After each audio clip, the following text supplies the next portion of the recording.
you can't go on hormones and expect your body to magically, be optimal if you don't maximize your sleep, your diet, and your exercise. So first of all, I want to talk about those things. Can you talk about those things a little bit and how important those things are? Do you think they're important? I think they're foundational to a healthy life, right? So part of the world that I have lived in over the last 10 or 15 years is this practice called lifestyle medicine. So I did my postdoc at Harvard at the Institute of Lifestyle Medicine there, and I'm the director of education at Stanford Lifestyle Medicine now. And this is one of the things that is just really a pillar of not only the work that I do, but also the life that I live.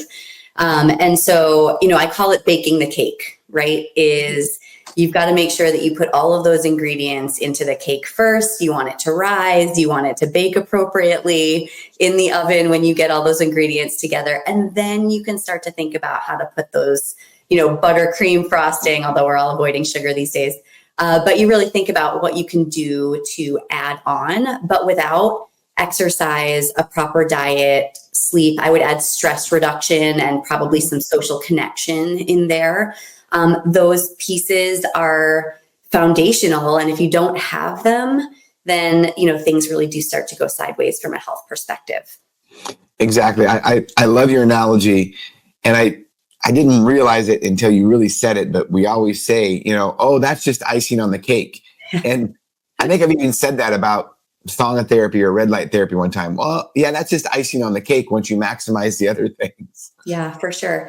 And, I think that can be used concurrently, right? So I think about my own self. So I'm a cyclist and a skier. And when I want to recover from those things, I will go and use those modalities. And there's some really good research that we're using at Restore Labs, partnered with MGH and Harvard Medical School, looking at using cryotherapy for long COVID symptoms. And, there's some ways that we can use these therapies.